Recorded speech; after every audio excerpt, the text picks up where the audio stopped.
very good morning to you and welcome to Souq News Television. We are reaching you live from the commercial city of Lagos. I am Oyinpreye Krumale. It's just Africa.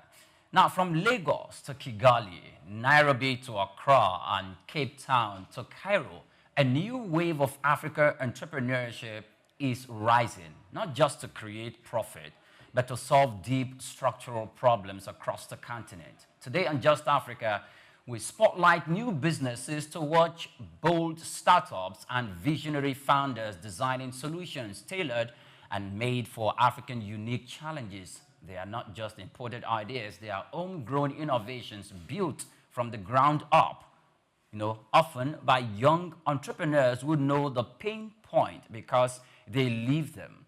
Across the sectors, the transformation is inspiring. In Nigeria and Kenya, fintech startups are enabling unbanked population to access credit and insurance via mobile phones. In South Africa, clean energy startups are tackling load shedding with off-grid solar innovations, and in Rwanda, healthcare tech platforms are using drones and mobile apps to deliver life-saving medicine to remote areas. And in Ghana and Senegal, EdTech companies are making affordable, localized digital education accessible to rural learners. These businesses are more than startups. They are catalysts of job creation, local wealth, and systemic change. But what makes these startups succeed where others have failed? What are investors looking for in African innovation today? And how can government policy, infrastructure, and access to capital either fuel or frustrate these promising ventures?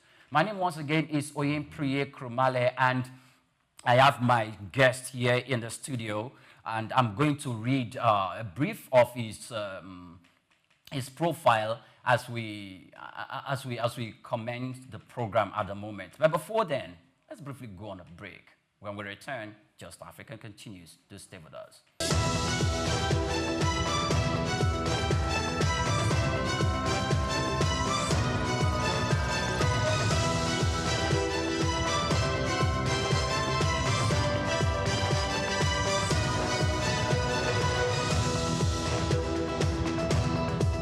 Still in Just Africa. We have a fantastic guest right here in the studio this morning to discuss Just Africa this morning. His name is Dr. Charles Erumasele.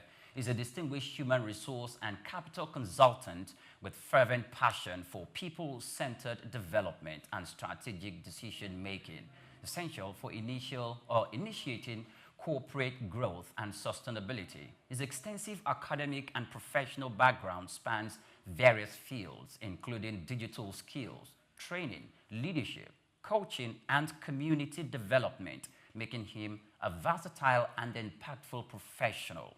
Good morning to you, Dr. Charles. Good morning. Welcome. My pleasure. Thank you. I think it's better I inform our viewers that his profile was quite lengthier than that, but for the purpose of the program, we needed to cut it very, very short. Welcome once again to the program. Nice to be here. First of all, I want to begin from your profile. Before the program, I was having a conversation with you about your profile. It was like 3 pages, quite longer. And you're quite tall, but your profile is taller. So I was beginning to wonder because I looked at you studied with Google and most other international organizations. So, first of all, when you think about startups, the peculiar nature of African challenges and how current startups of today are attending to these problems. First of all, what came to your mind? Or maybe I should rather start like this, like 20, 15 years ago. If you are thinking startups and you are thinking at the level of African development, what will ever come to your mind? Well, I think one of the first things, which is still a major issue, is when it comes to the startup ecosystem, we're trying to follow what is obtainable with the rest of the world without looking inside to find what are the endemic problems we have within Africa. Because that's actually, before you have the word business or startups, the major trading factor there is value. So what value are you bringing to the table where national economics is concerned? What value are you bringing to the table where continental economics is concerned? So until we begin to get back to the drawing board, both decision makers and then the people that are wired with the ideas, the mechanisms, the processes, until we can meet at that point and really begin to discuss African problem. We will stop importing global challenges and, just white coating it as African challenges. And of course, quite a number of them, which I think should be what we should be centering around. Exactly. So for me, basically, it's actually spotting what is the value within a business, what's the value within a startup. You may have known that globally right now, permit me to say VCs, or what we refer to as venture capitalists, it's beginning to go downward slopey. But for Africa, I think we still have a considerable level of engagement. Why? Because of the value that new, younger technocrats, people that think outside the box are bring to the table. So sensitization plays a whole lot of role. But like I said in the beginning, we need to get back to the drawing table to really begin to classify what is the African problem. And in talking about Africa, what is the Nigerian problem? What is it we are solving? Until we understand that, we are not going to go anywhere. In the world continent of Africa, it's as if the world the problems bedeviling Nigeria, the problems bedeviling Kenya, South Africa, Egypt, Ghana, it's as if we have the same problems. And like you said, we have not taken our time to look inwards. But would you say there's been a shift, apart from, because when you say we've not been looking inwards, maybe we have not been doing that 30 years ago, 40, 50 years ago. But at the moment, do you see any shift? Yeah, I think I see a bit of shift, but shift can come from two angles. A shift can come from situation, what we refer to as situational analysis, or it can come from a visional approach. Now, when a shift is coming from situational approach, people are forced to make a shift, not because they are trying to find what do we need for the future. They are trying to repair something that had actually been broken in the past. Now, going back, why I started from that background, you will notice that Nigeria 50 years, 40 years, 30 years ago had a bit of stability. You would even remember stories where they would say people had to come to Nigeria to study from the United States, from UK. But over time, with regards to the monetary issues we have, and then so many other things, the social vices, those things actually now begin to. So I think one of the first things is we need to move from a situational approach to a visionary approach. A visionary is someone that sees, for example, the light bulb. We still talk about Thomas Edison. So things like that came at a period it looked like the world did not need it. I remember the first time, the social media began to gain center stage in Africa. A lot of older folks, the baby boomers and co, they felt, it's for the children. Yes. But today, every organization is actually on social media. Yes. AI is here right now. So if we use the situational approach to attack it, where other developed part of the world will be in another 10 years, we would have been 20 years backward. Why? Because we're not taking it heads on to understand that the world is not a global village. And so whatever solution we are providing needs to be a solution that can be exported. And that's where I have a problem with. Okay. Until we begin, for example, you talk about certain new technologies right now. Yes. You still see that China is still a centerpiece. You still see that the United States is still a centerpiece. It's high time for our own Nigerian startup to begin to now think global. How can we bring value on the global table and play? So yes, a shift in culture, but that shift needs to be holistic. It just cannot be a shift that has to do with, it's time to make a shift. What are we making a shift for? What is the next 10-year goal? What's the next 20-year goal for us to begin to own a piece of? That's where China is going to right now. Okay. So they are not just a world power. The world cannot do without the solutions that China provides. So until Nigeria comes there to ask ourselves, rather than be a consuming nation, consuming the value coming from every other place, can we produce the value that the world is looking for? And yes, we can. Value. Repetitively, you've used the word value. And if I remember very vividly well, I know of a prolific speaker who said value is he said people are looking for money. You ask people, they say they don't have money, but they have skills. Yes. They have talents, they have gifts through which they can produce value. Yes. And value, when it is exchanged, it can be only exchanged for money. Yes. And in turn, you now have money. Yeah. So the conception of people saying we do not have money, or the tendency where for African countries to say, we are underdeveloped, we're a poor country or a poor continent, it doesn't stand, it won't stand in that argument. Is that what you just was saying? Yes, it's actually a myth. Nigeria and Africa, and I repeat this with all sense of boldness, Nigeria and Africa has never been a poor continent or a poor nation. We just are a people that have not been able to quantify our value to present. That's actually what I'm saying. Until we come to the world table, who determines the dynamics for developing and developed?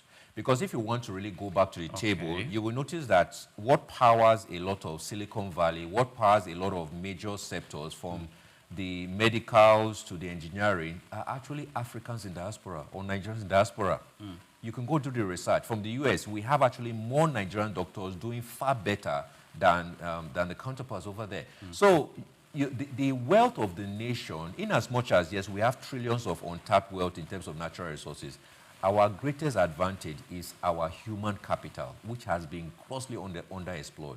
So until we get back there, that statement, I never believe that Nigeria is never a poor nation. Africa is not a poor continent. Okay, first of all, let me start now coming back to our conversation about tech and there's the startups and how we seem to not have really got it correctly.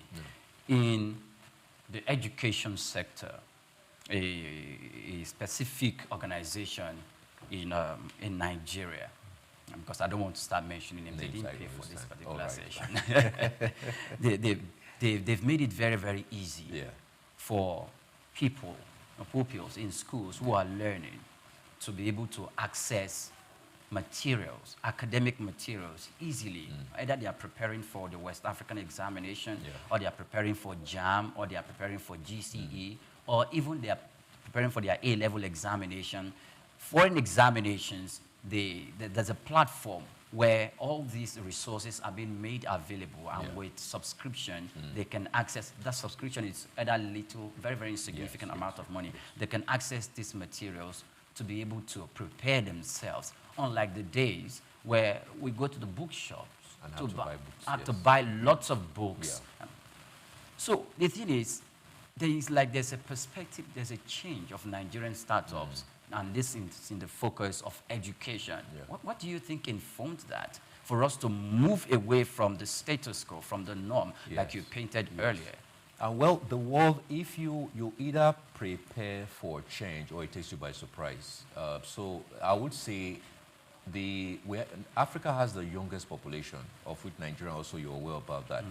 I would say we're forced to make some of those changes. Why? Because the age we're in right now demands for us, if we're going to be able to play on the global table, we need to understand the importance of giving that recognition to the fact that our education have to shift.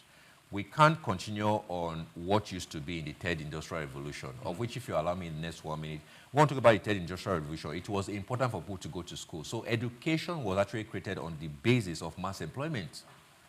So now we've shifted from the third industrial revolution. We're now talking about tech.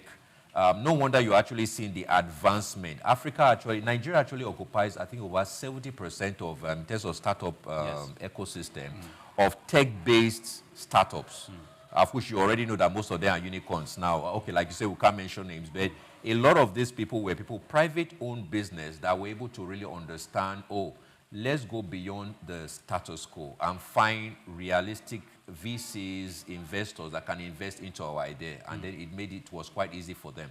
So I would say the change we're seeing right now is appreciated, but we need to now begin to look at the public sectors, which is in charge of regulations and a lot of things, to actually come and do their own part. Because like you said, it's only just a limited percentage of schools that can afford what you're saying. Majority of schools still use the old system of having to do the textbooks and co. And then some of the schools you're mentioning, they're actually pretty expensive. But the major population at the end of the day are more within communities where these guys don't have access to schooling. So technology is great, but we can also now begin to localize. I'm looking for localized edutech mindset or startups that can think, okay, how can we localize it with technology in our language?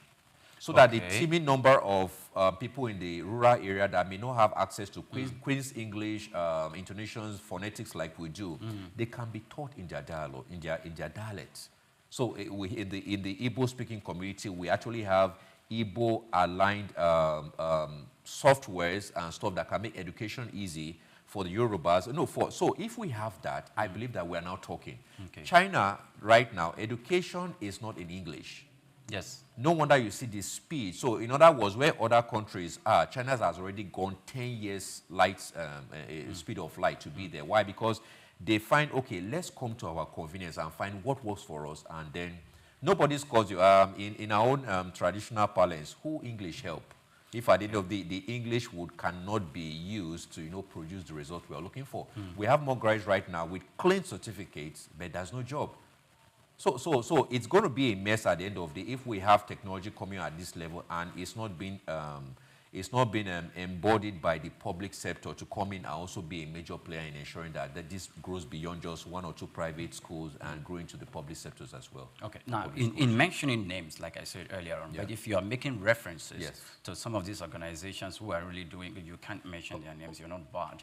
No. Okay. So now let's go into the health. Health is very, very critical. Yeah. Show me the population and tell me the health or the well-being of a nation, and I'll point a finger to the health sector. Yes.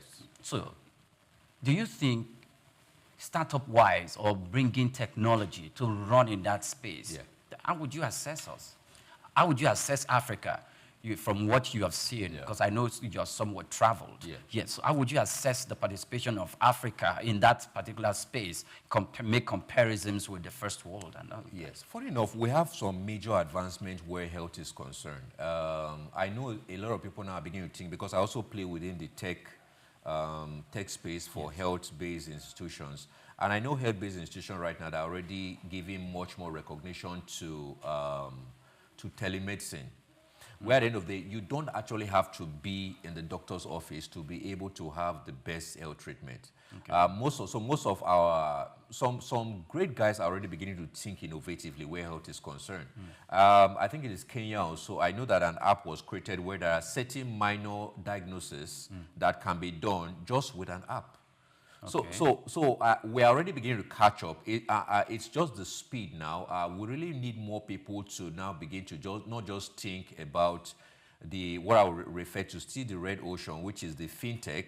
That a lot of them are already unicorns. So that's the plus to Africa. We need to now start beginning to think about edutech, think about medtech and other areas. So you are very right. So I would say we are already majorly playing, and again, majority of the Nigerians in diaspora are also looking for a way to export, because for me, that's the essence. If you left the country and you go to another man's soil and produce solutions there, you should be able to export the solution back home.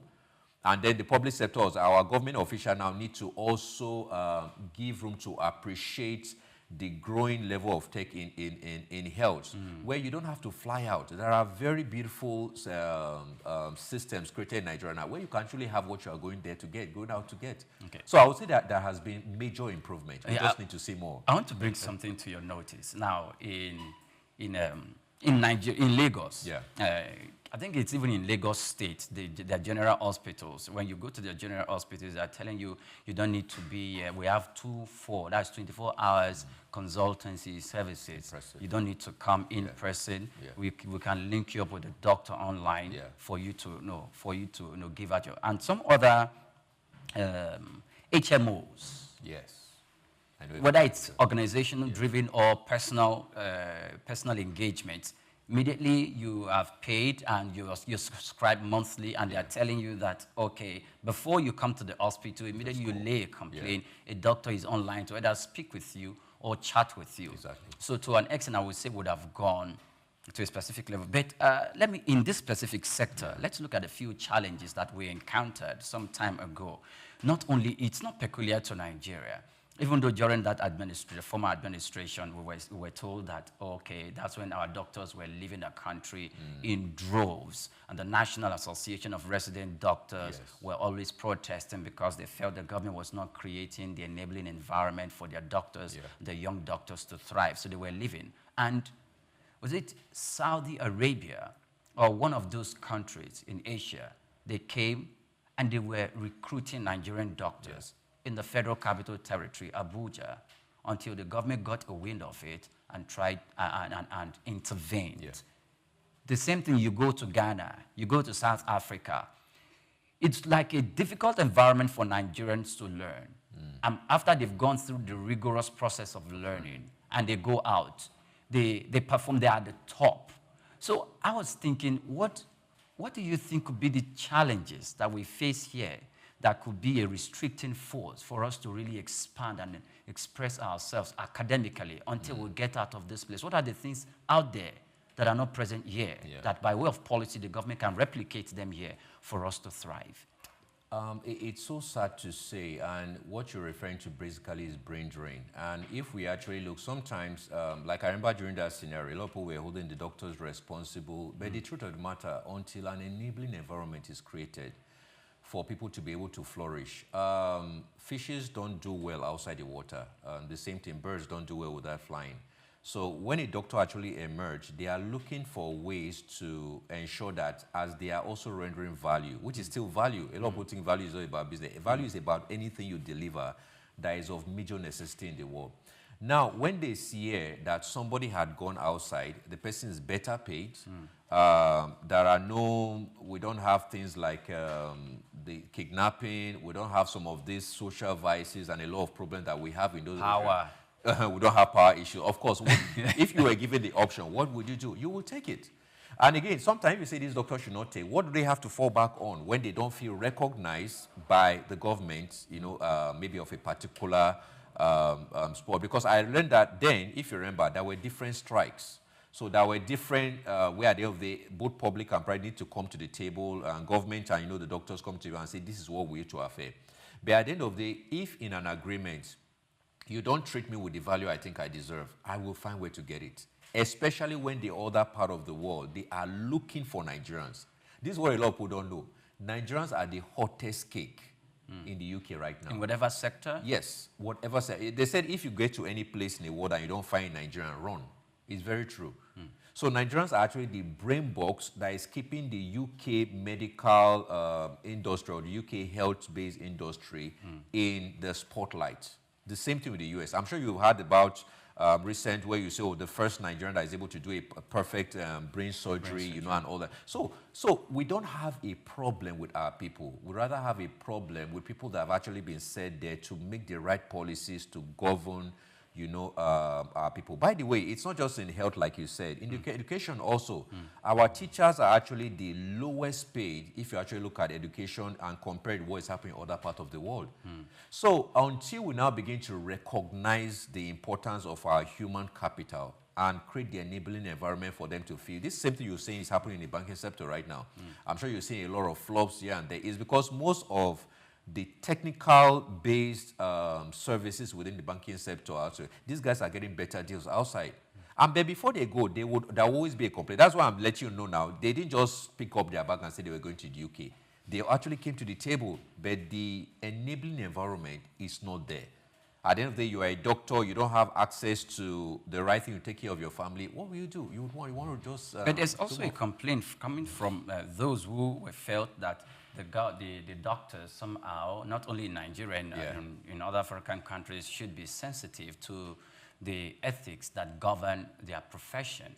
That when they were going to school here in Nigeria, the government took the pain to subsidize their school fee and equally subsidize some of the textbooks that they needed to buy to prepare for examination, and that will also prepare them for their practice ahead, and that it will be logical after going through that process to pay back to society and not just to pick up your bags and, lack of a better word, to jackpot out of the country in search for greener pastures. Yes. You see, why I laughed is that sometimes when we say these things, we need to put a face to it. Because everybody you are referring to had a past, had a present, and have a future. Yes, the enabling environment in yesterday was beautiful, but what is the enabling environment for today? Because I can assure you, I have doctor friends. There are doctors I know that, unlike before, where those were very, how do I say, professions that were in the limelight. There are doctors today that cannot even afford a good car for their family. There are doctors at the end of the day, because remember, he has to go to work. So a lot of doctors are also not even able to build the right relationship because they need to fulfill that aspect you're talking about, having a national view, give back to society. You find doctors while you are sleeping. Some doctors are actually in the hospital going through the rounds and other things. So that I have a problem with the enabling environment. I don't think a doctor would naturally, I don't think it's a lack of care. It's actually a lack of the fact that the caregivers are not being taken care of. So that's also why we have the ministries. That's the Ministry of Health. There's a ministry for every particular area. Can we have a true sense of what we refer to as PPP, public-private partnership, where the government can actually say, okay, this is the challenge, this is what we can do. This is where we are going to also compromise on our own side to ensure we create the enabling environment. So without the enabling environment, we are still going to have brain drain, flourish as much. You need to go to the airbuses and see the mass number. I can assure you, this is just what time. You can get to any of the embassies, even the ones you would not expect. You get to the embassy, you will see the massive number of Nigerians waiting to Japa. So Japa now in Nigeria, suppose I say people are getting tickets to go to heaven. So there's a major thing, and until the government of this steps out, I believe that's one of the government, this should be around in the late 90s, that now began to think about things. How do we attract Nigerians in diaspora? I don't have any problem with the brain drain and with, having to Japa. But if at the end of these guys have to now go, because in Japaring also, a lot of things happen that we don't talk about. They say the lizard in Nigeria doesn't live and become a crocodile in London. When these people get there, they are reshaped, they have a paradigm shift how they do things. So they have a refined way to do the same things that they were doing here. So what the government needs to do right now, how can we create the enabling environment security-wise? How can we create the enabling environment psychosocial-wise, investment-wise, financial-wise, for our Nigerians in diaspora to now begin to bring what they have learned back into this. And this is what happens. When they do that, there's going to be massive employment for the teeming number of graduates that are out of school or that have finished, they have the certificate, but they don't have the jobs. Okay. So until the government now begin to think of a way to create that enabling environment, to have that exchange of value, we're still going to be saying the same thing. Okay. Until one day we actually look at the country and notice that our best hands are actually gone. Yes. Okay.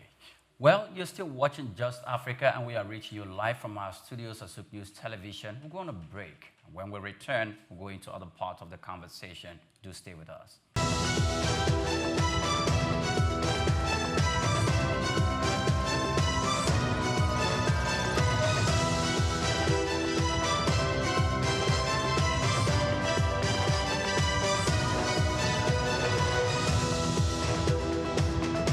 Welcome back. Many thanks for joining us on the program. It's Just Africa. And of course, I'm still having a conversation with Dr. Charles Iromosele. He's a distinguished human resource and capital consultant with a fervent passion for people-centered development and strategic decision-making, essential for initiating corporate growth and sustainability. His extensive academic and professional background spans various fields, including digital skills training, leadership coaching, and community development, making him a versatile and impactful professional.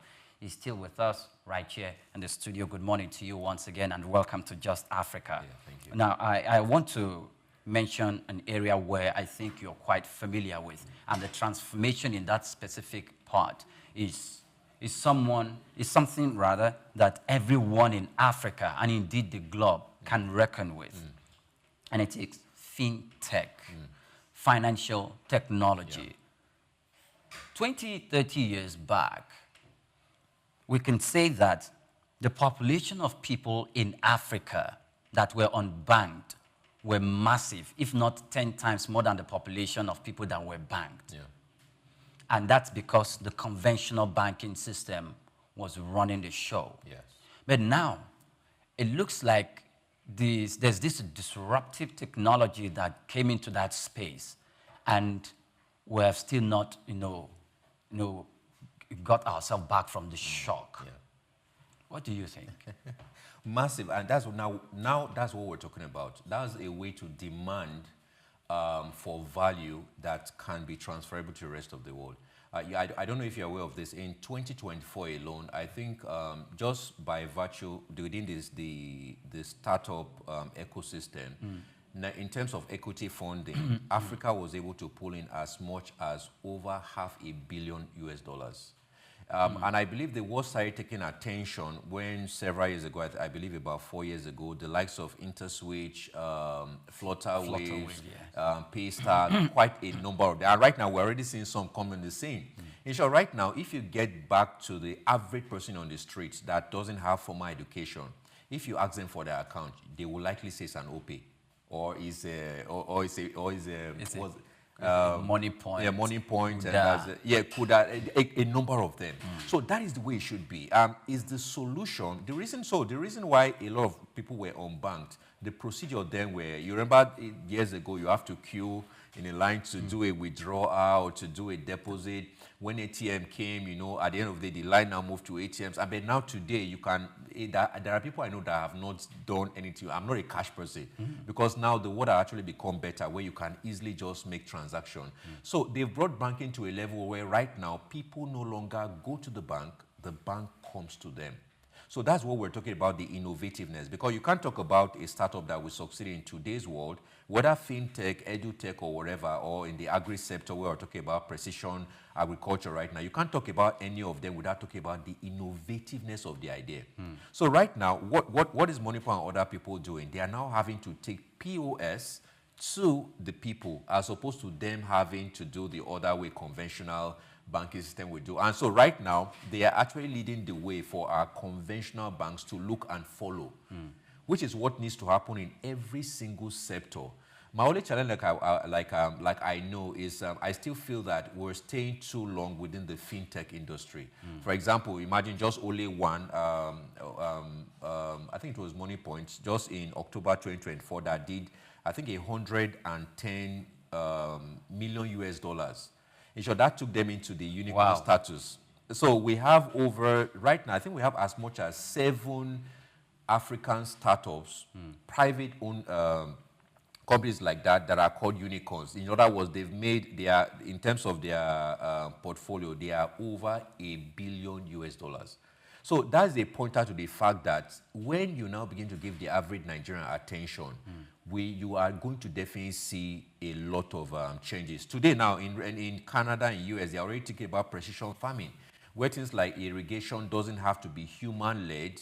By the way, AI is coming into things right now. So I know a particular farm that I was seeing just last week where everything is automated. Once it's time for irrigation, something prompts something, and before you know it, everywhere. So mechanized farming. Locally. So this is what happened. So when the government of the day came in and said people need to now begin to divert back to agriculture, the mistake is that you do not tell them what kind of agriculture should they divert to. Okay. Is it agriculture like we know it, a farmer holding a hole, going to, or agriculture that can be mechanized? I know people that are multi-billionaires that are in the agro sector.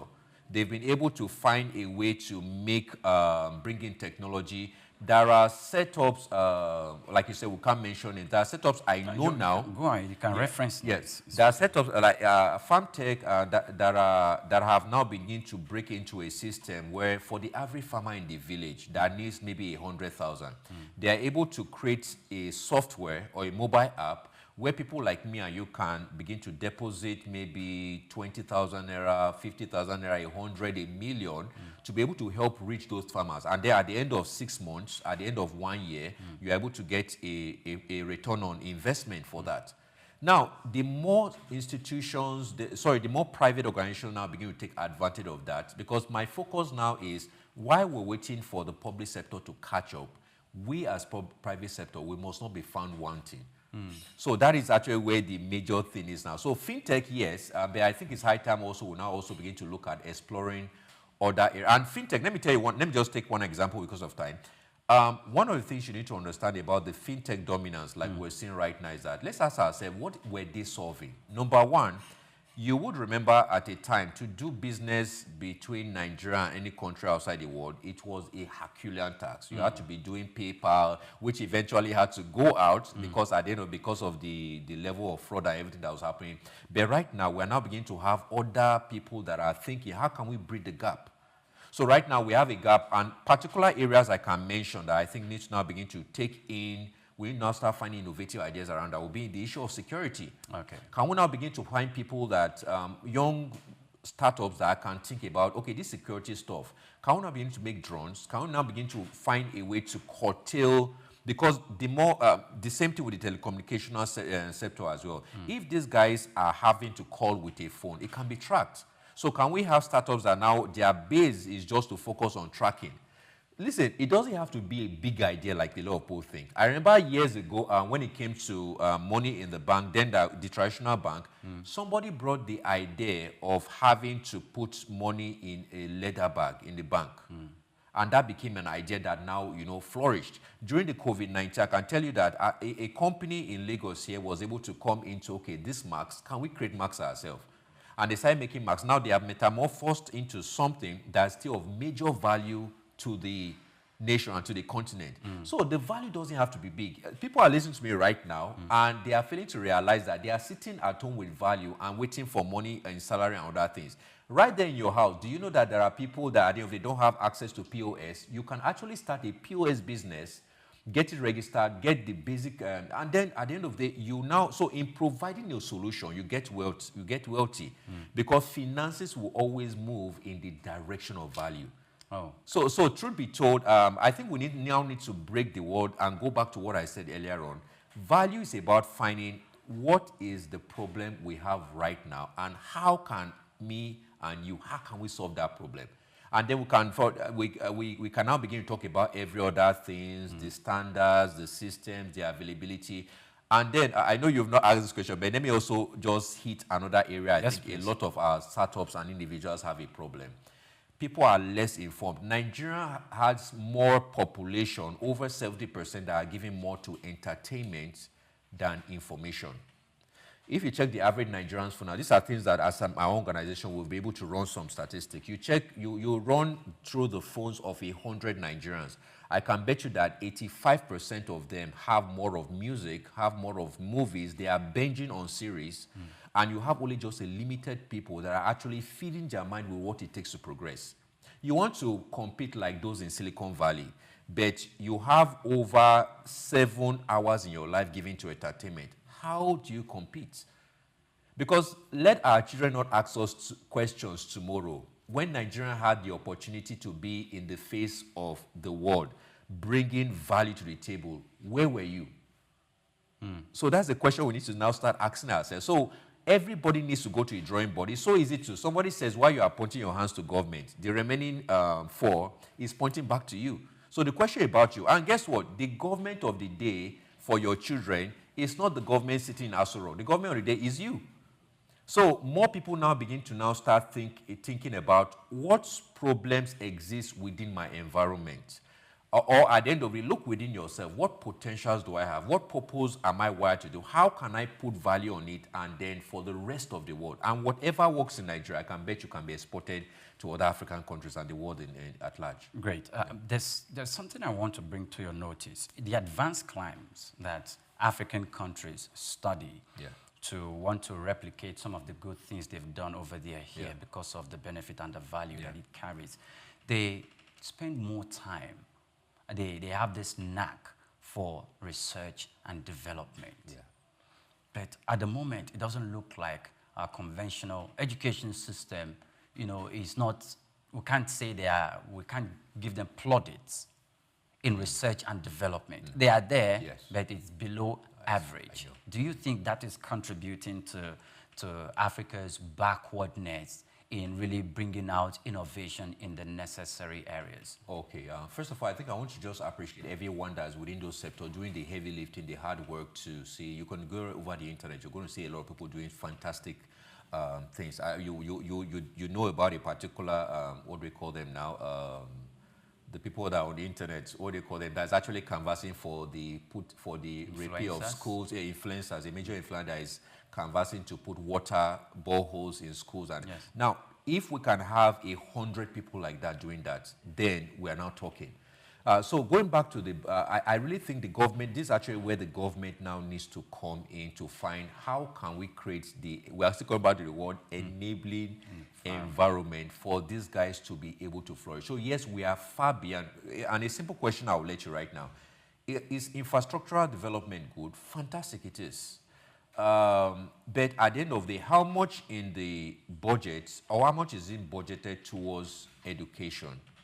especially education that is essential, education that is relevant, education that will be able to put Nigeria on the... If we, like you said, if we give more credence, if we give more recognition to our need for quality education, I can bet you that we can be able to take every single month at least 8 million people away from the street. So there's a lot that's expected, but from the individual listening to me right now, you also need to have the willpower. Several decades ago, I used to know about people that will have stories similar to this. There was no father or mother to train me. I trained myself through school. So we need to now also start seeing that. And by the way, I don't know if you're also aware, majority of the self-made millionaires that we have right now in Nigeria, if you go behind their stories, you notice that a lot of them were self-motivated. So one of the problems, people need to be more motivated to understand that this thing called value has a lot of finances behind it. And so if we are going to tap into the financial fortune, we also now need to understand our own personal need to go back in, because education is not just formal education like we have within institutions. Education is that when last did you read a book as a business person? You're looking for a job right now. When last did you, I'm also a Tony Olumelu Foundation mentor. So I've been mentoring a lot of startups or people that actually apply for the past 4 years. So one of the things I noticed is that at the time these opportunities come out, I did a research. There were a lot of forums. I speak a lot in different places. I'll go to people and ask, how many people applied for the Tony Olumelu Foundation this thing? You notice that out of maybe a congregation or an audience of 100, maybe at the end of the day, only five people actually applied. So where's the problem right now?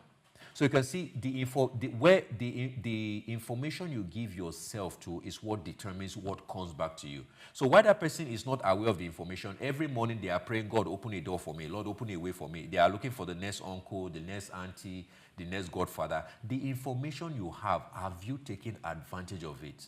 So I believe that in terms of education, so much is expected. It's not just the government. And anybody that knows me several years ago, I am a big advocate for the fact that in every local government area, first of all in the geopolitical zones, and then coming down to every local government area, whether it's Etiosa, whether it's anywhere in Lagos beyond the shores of Lagos to other states, every community should have a community development center where at the end of the day you are able to offer skill acquisition centers. Imagine what you are doing right now. And that's actually why I want to praise you guys for what you're doing, because this is the kind of information that should be out there. And then people that also have the wherewithal and the mastery to present it in such a way that can evoke response as well. But people like me, people like you should be in different schools now. We should be in different communities, speaking directly to the people, making them in their local dialects, in Pidgin English if you want to use it. Okay. Make them understand that you are important. You are not important because you have a A1 in English or you have a D7. You are important. Why? Because there's a value you can deliver that the world needs. Okay. I can tell you there's a particular state.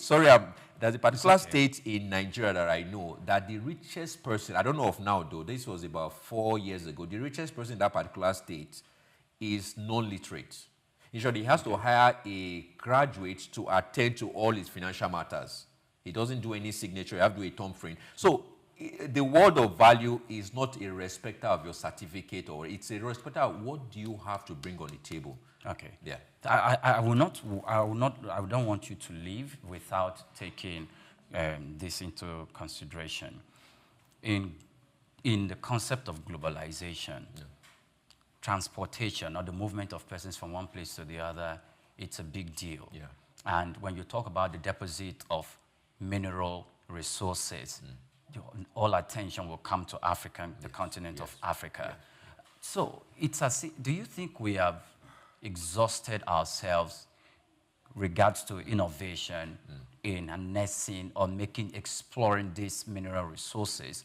Or do you think by way of transportation, African countries have really linked themselves together in such a way to facilitate trade? The reason why I'm asking that, because the current president or the man at the helm of affairs of the African Development Bank, Akumi Additional, will be leaving in September, because a new person has been elected to fill that vacuum. When he was speaking in other global business fora, he said, if Africans can only trade with themselves, trading together 1.4 billion people, we will make the difference in the world. Do you think that statement is on the right? Do you go with that perspective of that statement, putting into consideration solid minerals, harnessing, and exploration? Yes, I will give you 200% yes. Very correct. And why am I saying very correct? I will give you a particular scenario. That was something that I had to buy that had to come from the US to Nigeria. And then the same thing had to come from an African country. Sorry, I have to come from Nigeria to an African country. Yeah, and then I noticed that it's easier for me to transact with the US and get that into Nigeria, and harder for me to transact from Nigeria to that African country.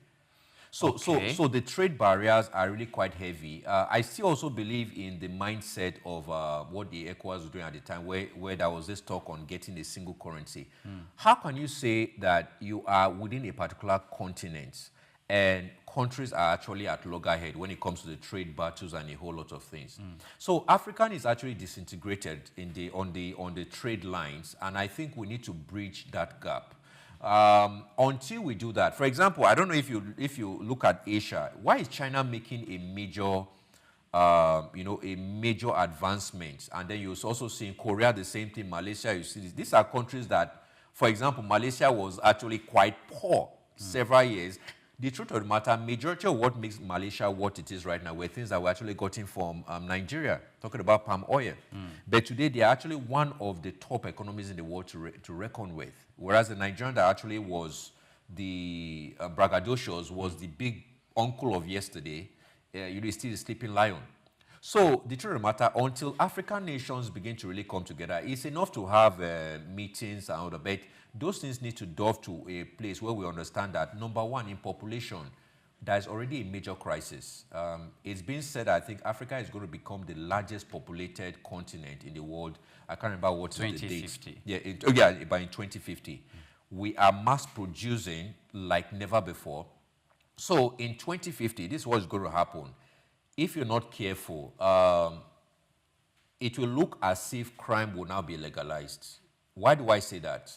Because if you don't have an economic boom that can house people, eventually you're going to have an economic doom. Okay. Yeah, so we need to start coming back to the drawing board to understand that in terms of population size, we are growing rapidly. And then most importantly, you also know about the statistics as well. Africa has the youngest population as a continent than any other population in the world.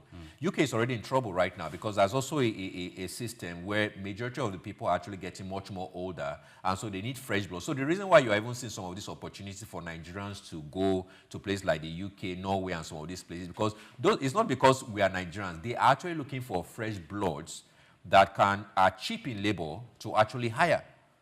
Okay. So we Africans now need to understand, since we are this important to the world, can we come back to the drawing board and understand that African problems will be solved by Africans. Nigerians' problem will be solved by Nigerians. That's why I'm happy at what Trump is doing right now, because what Trump has indirectly done is to remove the meal tickets from... Not every Nigerian, not every African is happy about that. Yeah, but can you blame him? If you were the president of the US, your business is not what any of the world thinks. It's what my people thinks. Okay. So that's how I want. If I sweep the corner, that's what we should be doing. So okay. Our people need to think about our people, respect the Nigerian populace, understand that whatever we need as a solution can be gotten. And we have exemplified that with success we are seeing within the fintech. Nigeria alone has 70, when you talk about startup success now, Nigeria has 70%. So that is not a small feat. True. So it means that the government now needs to pay attention to these guys that are doing quite a lot and then create the enabling environment for them to become role models. Role models right now should not be the crazy people we're seeing over the Nigerian space. You see someone, so a lot of social vices actually as a result of. So if you want to grow a population that can bring value to the table, by the way, Paystack right now, let's take for example, has given back to about two other startups, that are actually doing very well. And why that is happening, mass employment is also happening. So we need to come back to the table and bridge that gap between whether it's West Africa, East Africa, South Africa, you know, we need to be central. We need to be able to like come together and ask ourselves a question. The reason why the rest of the world are developed is because they had a time they all had to begin to see eyeball to eyeball. And they had to talk about things, bilateral relationship and all that. And they grew to that point. Africa now needs to also start thinking that it is our time. And then we need to start doing something different. Okay. Thank you so much, Dr. Charles Eromosele. It has been a very robust and productive conversation with you this morning on Just Africa. My pleasure. Thank you very much. And this is the right place for us to draw the curtain on the program. We've been having a robust and productive conversation with Dr. Charles Eromosele. And I'm going to leave you with cashcraft and uniqueness in Africa. Many thanks for watching. Until you come your way again, I remain Oyinpreye Krumale.